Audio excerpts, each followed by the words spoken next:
Hello friends, आज हम discuss करेंगे love among the ruins written by Robert Browning. Robert Browning एक English Victorian poet थे और आज जो हम डिस्कस करने वाले हैं वो एक ड्रामेटिक मोनोलॉग जिसे लिखा गया था 1852 में और पब्लिश किया गया था 1855 में मेन एंड वीमेन नाम के पोइट्री कलेक्शन में। ये इस कलेक्शन की फर्स्ट पोएम थी। इसमें टोटल 7 स्टांजाज है और हर एक स्टांजा में 12 लाइन्स है।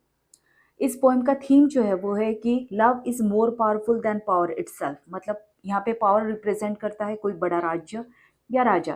तो प्यार की ताकत जो है वो किसी भी राजा से या किसी भी राज्य की ताकत से बड़ी है। अब समझ लेते हैं टाइटल को। लव का मतलब होता है प्यार, अमंग मतलब बीच में, द रूइंस का मतलब होता है खंडर। तो खंडर के बीच में प्यार, ऐसा इस टाइटल का मीनिंग है। Okay, so let's begin. Where the quiet coloured end of a evening smiles miles and miles. Quiet मतलब शांत या लाइट कलर्स कह सकते हैं हम। एंड मतलब अंत, इवनिंग मतलब शाम, स्माइल्स मतलब मुस्कुराना, माइल्स एंड माइल्स मतलब मीलों मीलों तक, दूर दूर तक। तो जहाँ पर संध्या जो है वो अपने शांत रंगों के साथ में ढलती है, मुस्कुराहट और मुस्कुराती है दूर दूर तक। On the solitary pastures, solitary मतलब एकांत, पास्चर्स मतलब चरगाह। तो दूर दूर तक ये संध्या जो है वो मुस्कुराती है अपने शांत रंगों के साथ में। जब वो खत्म हो रही होती है, जब उसका एंड हो रहा होता है, तो एकांत चरगाहों पर जहाँ हमारी भेड़े आर शिप हाफ अस्लीप, अधूरी नींद में, टिंकल होमवर्ड। टिंकल का मतलब होता है जो गले में की घंटी होती है भेड़ों के, वो जब बजती है तो उसे टिंकल साउंड कहा जाता है। टिंकल होमवर्ड, होमवर्ड मतलब घर की तरफ, थ्रू द ट्वाइलाइट मतलब संध्या प्रकाश में, स्ट्रे मतलब भटकना और स्टॉप मतलब रुक जाना, एज दे क्रॉप, दे मतलब शिप और क्रॉप मतलब यहाँ पर है चरना। ओके, तो टोटल मीनिंग देख लेते हैं कि ये जब एकांत चरगाहों पर हमारी भेड़ें अधूरी नींद में होती है तो वो गले में की घंटी बजाते हुए घर की तरफ संध्या प्रकाश में से होती हुई बढ़ती है। कभी भटक जाती है, कभी रुक जाती है जब वो आसपास की घास खा रही होती है। Was the site once of a city great and gay, so they say. अब पोइट कह रहे हैं कि जिस जगह पर वो खड़े हैं, जिन चरगाहों के पास में वो खड़े हैं, वो जगह, वो site, once of a city, कभी एक बड़ा शहर हुआ करती थी। वो शहर कैसा था? ग्रेट, बड़ा सा, and gay, beautiful, so they से, जैसा कि वो कहते हैं। अब यहाँ पर इसका दे का मतलब ये हो गया कि पोएट ने खुद ने उस सिटी को नहीं देखा है, उसने किसी और से उस सिटी का डिस्क्रिप्शन सुना है। Of our countries very capital, ये जो साइट है ये कभी एक सिटी हुआ करती थी जो कि महान थी, खूबसूरत थी, और वो हमारे देश की कैपिटल थी। इट्स प्रिंस एजेस सिंस, वहाँ का राजकुमार जो सदियों से क्या करता था? हेल्ड हिज कोर्ट इन, अपना दरबार लगाता था उस शहर में। गैदर्ड काउंसिल्स, परिषदें भरवाता था, काउंसिल मतलब परिषद। बिल्डिंग का मतलब होता है डिक्लेयर करना, declaring. Building for, building for piece और वॉर। अब ये राजकुमार क्या करता था कि वहाँ पे डिक्लेयर करता था, उद्घोषणा देता था कि शांति है या युद्ध होने वाला है। मतलब वो बड़े बड़े जो निर्णय है राज्य से रिलेटेड, वो सब इसी जगह पर लिया करता था। तो ये जगह जो है वो कभी बहुत ही ज़्यादा इम्पॉर्टेंट हुआ करती थी, लेकिन आज उसका कोई महत्व नहीं है। Now the country does not even boast a tree, अब इस मुल्क के पास में, इस देश के पास में, बोस्ट का मतलब होता है घमंड करना, एक पेड़ भी नहीं है जिस पर वो घमंड कर सके। एज यू सी, जैसा कि आप देख रहे हैं। To distinguish slopes of a verdure, verdure का मतलब होता है हरियाली, स्लोप का मतलब होता है ढलान। टू डिस्टिंग्विश मतलब अलग करने के लिए। सर्टन रिल्स, रिल्स का मतलब होता है छोटे छोटे स्ट्रीम। टू डिस्टिंग्विश अलग करने के लिए हरी भरी ढलानों को। सर्टन रिल्स फ्रॉम दिस, कुछ छोटी छोटी पानी की उपधाराएं जो है वो पहाड़ियों से नीचे आती हुई दिखाई देती है। Intersect and give a name to, अब ये छोटी छोटी उपधाराएं जो है वो इंटरसेक्ट करती है, मतलब एक दूसरे से मिलती है, and give a name to, और एक नाम देती है। Else they run into one, otherwise ये सब जो एरिया है वो एक ही दिखाई देता है। Else they run into one मतलब सब कुछ जो है वो एक दूसरे में शामिल हो जाता है। अब इसका मीनिंग समझ लेते हैं। पोइट ये कहना चाहते हैं कि वो जो ढलाने हैं हरी, जैसे कि आप पिक्चर में देख सकते हो, हरी भरी जो ढलाने हैं जहाँ पर घास उगी है, अलग अलग पौधे हैं, तो वहां पर क्या होता है कि उपधाराएं बहती है पहाड़ी से होते हुए। वो पूरी जो ढलाने हैं वो हरी है, उन्हें अगर आप एक एक करके अलग अलग नाम देना चाहो कि ये एरिया अलग है, ये एरिया अलग है, तो आप ऐसा नहीं कर सकते, क्योंकि सब तरफ हरियाली छाई हुई है और बाकी ना, मतलब वहां पर एक पेड़ भी नहीं है, तो बाकी कोई कंस्ट्रक्शन भी मौजूद नहीं है, जिसके मदद से हम उस हरियाली की जो ढलान है उसको अलग अलग हिस्सों में बांट सके उस एरिया को। तो उनको अलग करने के लिए कुछ पानी के छोटे छोटे प्रवाह है, लेकिन वो भी क्या हो जाते हैं, इंटरसेक्ट हो जाते हैं। अगर ये छोटे छोटे प्रवाह वहां पर नहीं होते थे तो हम एरिया को बांट भी नहीं सकते थे, अदरवाइज ये जो सारे छोटे प्रवाह है वो जाकर नीचे एक ही हो जाते हैं। तो ये छोटे छोटे प्रवाह जो वो मदद करते हैं उस हिस्से को अलग अलग बांटने में। where the doomed and daring palace shot its spires up like fires। इस जगह पर कभी क्या था, डूम्ड का मतलब होता है राउंड शेप रूफ, किसी बिल्डिंग का राउंड शेप रूफ, गुंबद। तो डूम्ड एंड डेयरिंग, डेयरिंग मतलब आलीशान पैलेस, वैसे डेयरिंग का मतलब साहसी होता है, लेकिन यहाँ पर आलीशान पैलेस का मतलब एक बड़ा सा राजमहल। तो यहाँ पर कभी एक जिसका गोल रूफ है, घुमावदार जिसका छत है, ऐसी एक बड़ा सा राजमहल यहाँ पर खड़ा हुआ करता था जो कि आलीशान था। शॉर्ट इट्स स्पायर्स, और वो अपना जो शिखर था उस भवन का, वो स्पायर का मतलब होता है नुकीला शिखर, उसका वो नुकीला शिखर उस पैलेस का ऐसे चमकता था जैसे कि अग्नि हो। Over the 100 gated circuit of a wall bounding all, over the 100 gated, अब ये जो यहाँ पर एक पैलेस था, ये जो यहाँ पर एक सिटी थी, उसे 100 गेट्स थे, मतलब बहुत सारे दरवाजे थे। Over a great wall with 100 gates that's encircled the city, मतलब बाउंडिंग ऑल मतलब ये जो पैलेस था इसके आसपास बहुत सारे दरवाजे थे, और उन दरवाजों से उसके आसपास एक सर्कुलर वॉल बनी हुई थी। Okay, made of a marble, और ये जो दरवाजे थे आसपास का जो बाउंडिंग था वो मार्बल से बना हुआ था। Main might march on nor be pressed well abreast, अब यहाँ पर क्या था, वो जो दरवाजे थे वो इतने बड़े थे कि उनमें से आदमी जो है वो आराम से मार्च कर सकते थे, और बी प्रेस्ड वेल अब्रेस्ट, वैसे तो प्रेस्ड का मतलब रेडी होता है, और अब्रेस्ट का मतलब होता है एक ही दिशा में जाने वाले लोग जो अगल बगल में खड़े हैं, ओके, या आगे पीछे खड़े हैं, तो उसे कहा जाता है अब्रेस्ट। अब 12 अब्रेस्ट, तो ये दरवाजे इतने बड़े थे कि यहाँ पर 12 आदमी at a time side by side बिना किसी डिफिकल्टी के आराम से उस दरवाजे में से पास हो जाते थे। मतलब पोएट कहना चाहते हैं कि एक एक दरवाजा इतना बड़ा था कि 12 लोग साइड बाय साइड खड़े रहकर बिना किसी दिक्कत के आराम से उस दरवाजे में से पास हो सकते थे। And such plenty and perfection see of grass never was, plenty का मतलब होता है प्रचुरता, बहुत ज्यादा मात्रा में उपलब्ध होना, परफेक्शन का मतलब होता है पूर्णता, ग्रास मतलब घास। तो पोइट यहाँ पे कह रहे हैं कि and such plenty and perfection, और ऐसी प्रचुरता और पूर्णता देखो, ऑफ ग्रास नेवर वॉज, घास की मैंने पहले कभी नहीं देखी, नेवर वॉज इससे पहले कभी नहीं थी, मतलब क्योंकि अब पूरी जमीन पर वहां पे घास ही घास उगी हुई है, तो इतनी ज्यादा घास और इतनी परफेक्ट घास पोइट ने आज से पहले कभी नहीं देखी इस जगह पर। सच अ कारपेट एज, ऐसा वो जो हरी भरी घास थी उसको पोइट ने कारपेट कहा है, कालीन।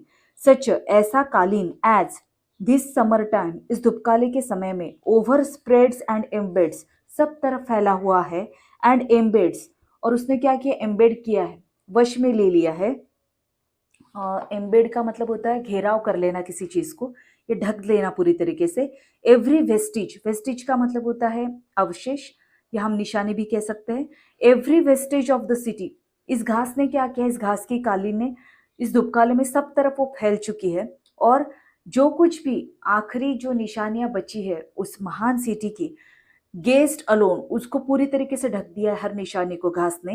गेस्ट अलोन, आप सिर्फ अंदाजा ही लगा सकते हो, स्टॉक और स्टोन, कि वो मलबा है या कोई पत्थर है, वहां पर पड़ी हुई जो पत्थर है तो वो मलबा है उस सिटी का, या फिर प्राकृतिक रूप से वहां पे पड़ा हुआ एक पत्थर है, बस आप ये गेस ही अनुमान ही लगा सकते हो, इतनी ज्यादा घास वहां पर है। Where a multitude of a man breathe joy and woe long ago, उस जगह पर कभी मल्टीट्यूड मतलब काफी ज्यादा लोगों ने ब्रीथ सांस ली है, जॉय खुशी की और दुख की, जॉय एंड वो लॉन्ग एगो काफी समय पहले, इसका मतलब यह है कि कभी यहाँ पर ढेर सारे लोगों ने अपनी जिंदगी बिताई है। Lust of glory prick their hearts up, prick का मतलब होता है रेज होना, ओके। तो लस्ट ऑफ ग्लोरी, लस्ट मतलब लालसा, ग्लोरी मतलब वैभव, और प्रिक का मतलब होता है रेज होना, मतलब किसी चीज की डिज़ायर या इच्छा जो वो उत्पन्न होना, देयर हार्ट्स अप। इन लोगों के दिल में जो कभी यहाँ पे रहते थे काफ़ी समय पहले, उनके दिलों में ये जो वैभव की लालसा है वो उत्पन्न हो गई थी। Dread of shame, dread of shame, dread का मतलब होता है भय से व्याप्त हो जाना, शेम का मतलब लज्जा। तो उनके दिल जो है वो लज्जा के भय से व्याप्त हो गए थे। स्टक देम टेम, और उन्हें वश में कर लिया था। मतलब जब आप कभी किसी चीज की लालसा करते हो तो you lead a wrong path for achieving that और फुलफिलिंग दैट डिजायर, जिसकी वजह से आपके दिल में कहीं ना कहीं शर्म या लज्जा उत्पन्न हो जाती है और आप डरने लगते हो। Okay, otherwise if you have not done anything wrong you become fearless and that glory and that shame alike. और बाद में, कुछ समय के बाद में, उन लोगों के लिए ग्लोरी मतलब वैभव की लालसा और शर्म जो है वो एक जैसी ही हो गई थी। The gold bought and sold, और वो लोग क्या काम करते थे कि वो सोना बेचते थे और मतलब खरीदते थे और बेचते थे, और उनके लिए वेल्थ क्या था, and saw wealth as the measure of both glory and failure. कभी एक वक्त था कि वो उनके दिल में इतनी ज्यादा लालसा उत्पन्न हो गई थी ग्लोरी के लिए, वैभव के लिए, कि वो सब कुछ जो है वो उस गोल्ड को मतलब वेल्थ को इंपॉर्टेंस देने लगे थे। और वेल्थ को वो कैसे देखते थे कि major of both glory and failure, मतलब सबसे ज्यादा लाइफ में अगर कुछ इंपॉर्टेंट है तो उनके लिए वेल्थ होता था। तो bought, gold bought and sold का मतलब है they were giving the soul importance to the wealth, materialistic achievements. Now the single little turret that remains on the plains. अब सिंगल लिटिल टरेट, टरेट का मतलब होता है एक छोटा सा बुर्ज, small tower, that remains on the plains, मैदानों पर। अब वहां पर उस जगह पर पोइट क्या बोल रहे हैं कि एक सिंगल, अकेला, लिटिल, छोटा, टरेट मतलब बुर्ज, that remains on the plains, उन मैदानों पर है।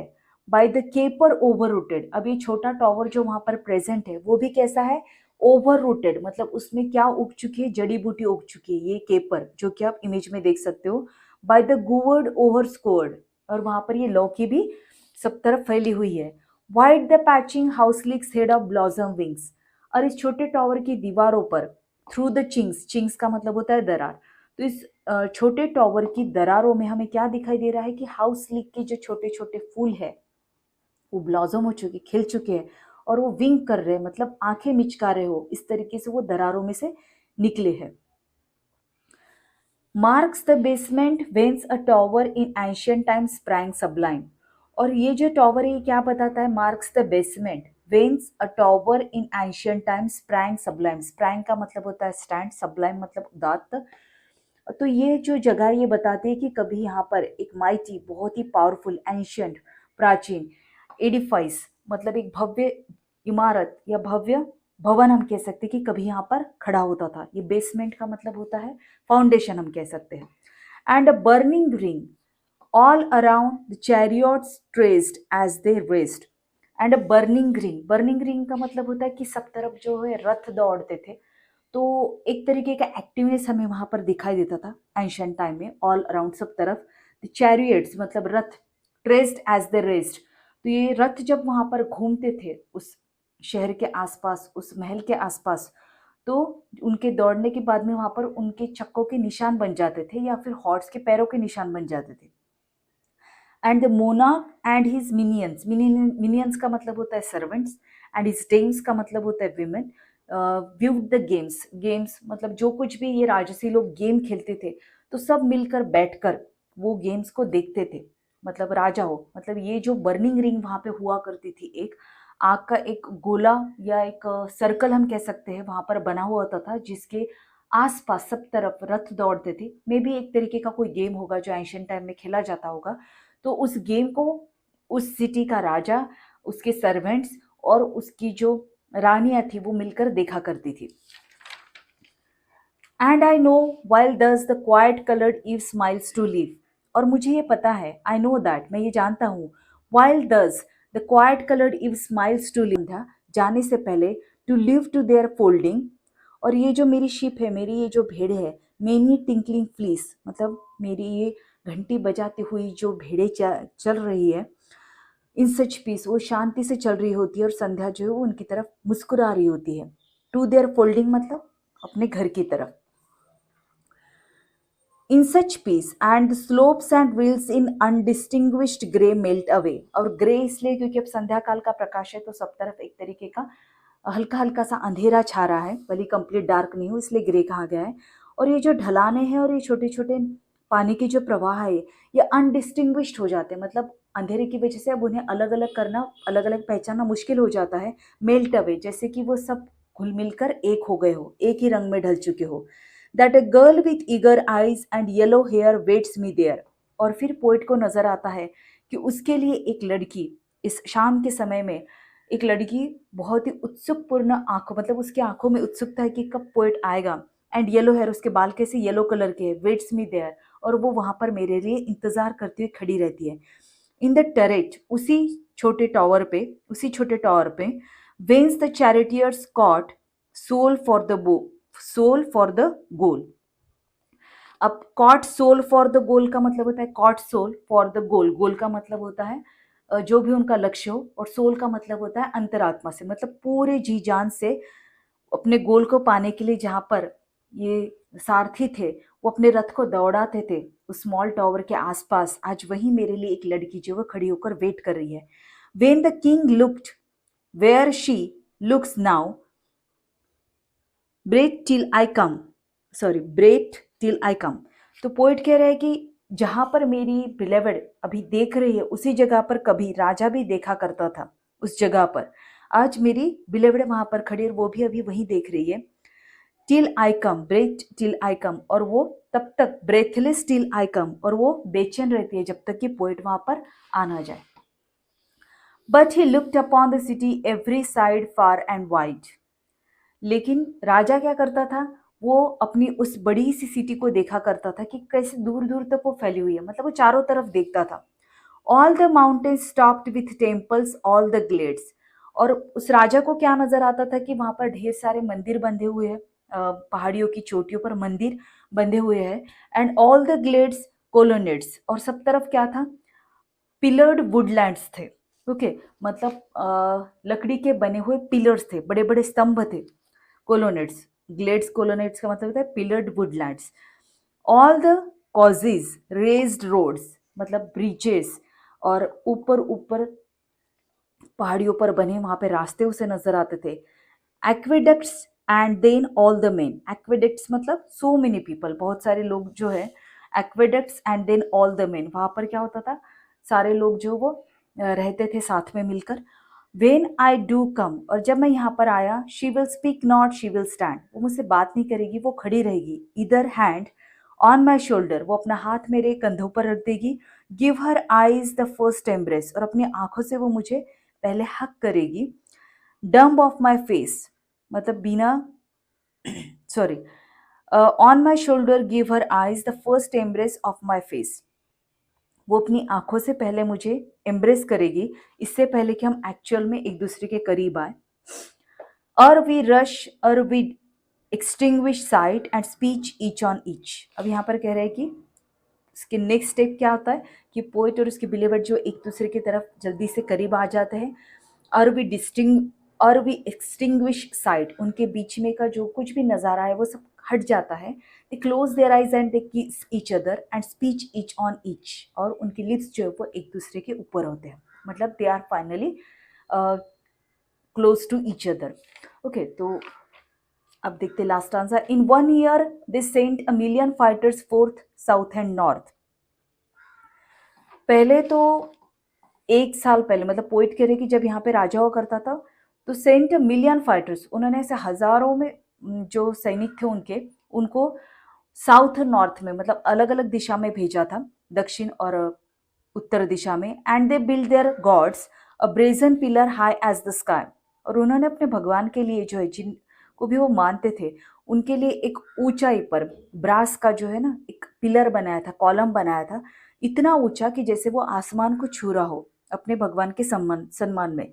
ये reserve 1,000 chariots in full force gold of course, और ऐसे ही हजारों रथ जो है वो उन्होंने रिजर्व करके रखे थे, मतलब वो खड़े हुए थे इन फुल फोर्स, मतलब पूरी तैयारी के साथ में कि अगर कभी भी युद्ध करना है तो ये रथ जो है वो तैयार होने चाहिए। गोल्ड ऑफ कोर्स मतलब वो स्वर्ण कलर के थे।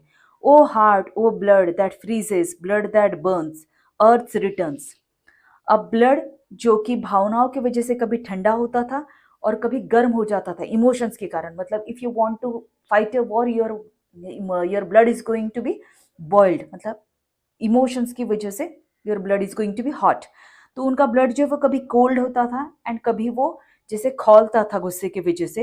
अर्थ रिटर्न्स, और ये जो धरती है ना इसके पास में सब वापिस आ जाता है। For whole centuries of a folly, folly मतलब गलतियां हम कह सकते हैं। Noise and sin shut them in, इस धरती के अंदर सब कुछ समा जाता है। सदियों से की हुई गलतियां, शोर, पाप, सब कुछ shut them in. With their triumphs and their glories and the rest, love is best. अब उनका जो भी उनकी विजय रही होंगी, उनका जो कुछ भी वैभव रहा होगा, ये सब कुछ धरती के अंदर समा जाता है और बचता क्या है? सिर्फ प्यार, लव इज बेस्ट, क्योंकि उस पर जो है वो वक्त का कोई असर नहीं होता। तो इन शॉर्ट पोएट ये कहना चाहते हैं कि जब वो खंडर में अपने बिलवड के साथ में मिलते हैं तो वो खंडर रिप्रेजेंट करता है कि कैसे पावरफुल जो एक राज्य था या राजा था वो आज धूमिल हो चुका है with the power of time. और बचा क्या है उन खंडरों के बीच में? अगर कुछ है तो वो प्यार का इमोशन है कि जो इमोर्टल है, क्योंकि उस पर वक्त का कोई मतलब वक्त का कोई कंट्रोल नहीं है। या वक्त जैसे बड़े बड़े महलों को खंडर में बदल देता है, वैसा वक्त इस प्यार के साथ में नहीं कर सकता है। इसलिए love is more powerful then the power और एनी किंग और द पैलेस। ओके, तो ये था इस पोएम का एक्सप्लेनेशन। अगर आपको अच्छा लगा हो तो don't forget to subscribe to the channel and hit the like button.